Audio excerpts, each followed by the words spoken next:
თვითმმართველობის არჩევნებამდე დარჩენილი დროის კლების პარალელურად მასში მონაწილეობის მსურველთა რაოდენობა იმატებს. გირჩის, გახარიას პარტიისა და ლელოს შემდეგ 4 ოქტომბრის არჩევნებისთვის მზადება ლევან ცუცქირიძის თავისუფლების მოედანმა ირიბად, თუმცა უკვე დაადასტურა. არჩევნებში მონაწილეობა ნებისმიერი პარტიის მთავარი ფუნქციაა, ხოლო თვითმმართველობის არჩევნები ახლად შექმნილი პარტიის განვითარების საუკეთესო შესაძლებლობაა. თუ ჩვენ სამომრჩევლებთან ერთად დავრწმუნდებით, რომ თვითმმართველობის არჩევნებში მონაწილეობა ქართული ოცნების წასვლას დააჩქარებს, ამას სათანადო მზადყოფნით შევხვდებით. ეს არის ჩემი აზრით ამორალური. ოპოზიციური პარტიების გადაწყვეტილებას ამორალურს უწოდებს ელენე ხოშტარია და მათ ქართულ ოცნებასთან გარიგებაში ადანაშაულებს. კრიზისი ღრმავდება ნაციონალური მოძრაობის სხვა დანაყოფებშიც, მათ შორის ვინც პოზიცია შეიცვალეს ან თავი თამაშგარეთ თავადვე დაიტოვეს. ამ გადაწყვეტილების და განცხადების ნაწილი იყო ლელო. დღეს ამ ერთიანი საერთო ოპოზიციური პოზიციის შეცვლა, დარღვევა და დისონანსის შემოტანა ჩვენთვის იწვევს დიდ გაკვირვებას. არჩევნებში შესვლა არის ჩვენთვის ფარში მონაწილეობა. არჩევნებში მონაწილეობა ლერვის ფოთლობას ნიშნავს. საპარლამენტო პარტიებში მიიჩნევენ, რომ პარლამენტს გარეთ დარჩენილი ოპოზიცია ისევ საკუთარ ამომრჩეველს ატყუებს და შერჩენილ ნდობასაც კარგავს.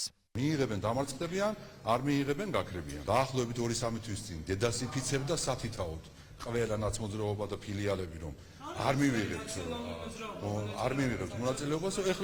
ეხლა ყველა სათითაოდ ნიჩურიტებს ამბობს, რომ ნიჩურიტები ქონდაო, როცა ვიფიცებდით დედას, რომ არ მივიღებთ მონაწილეობას. ოპოზიციის გადაწყვეტილება, როგორიც არ უნდა იყოს მართველი გუნდისთვის პოლიტიკურ ამინს არ ცვლის. სჯერათ, რომ არჩევნებში მონაწილეობის სურვილი ყველას აქვს, თუმცა უფლება ჯერ არ მიუღიათ. ამის დასტურად ქართული ოცნებიდან კონკრეტულ ოპონენტებს საკუთარი განცხადებები შეახსენეს.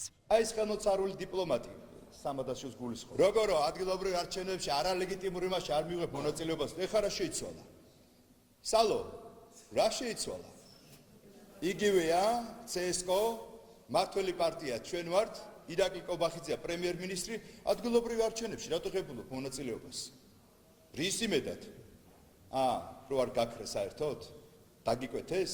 თქვენო პატრონებმა, ამიტომაც ხართ იქ, სადაც ხართ. პოლიტიკური პარტია როგორი რადიკალურიც არ უნდა იყოს ის, თუ კი ის გაემიჯნება არჩევნებს, არ მიიღებს არჩევნებში მონაწილეობას, ეს არის პოლიტიკურ სამარემდე ერთი ნაბიჯი. ნაციონალური მოძრაობის გარდა არანაირი განსაკუთრებული მოლოდინი არ მაქვს. ეს კონკრეტული ჯგუფი იყო, არის და იქნება ძალა, რომელიც დემოკრატიის და პოლიტიკური გუნდის პარტიის გარდა ყველაფერს წარმოადგენს. როგორც ჩანს, ხედავენ სხვა პარტიებიც ამ საფრთხეებს და ცდილობენ იმ გემიდან გადმოხტომას, რომელიც იძირება ესე აქტიურად. თვითმმართველობის არჩევნებამდე 4 თვე რჩება. 4 ოპოზიციური ძალა ღიად თუ ფარულად უკვე სამზადისშია. ქართული ოცნება კი მეათე დამაჯერებელ გამარჯვებას აანონსებს.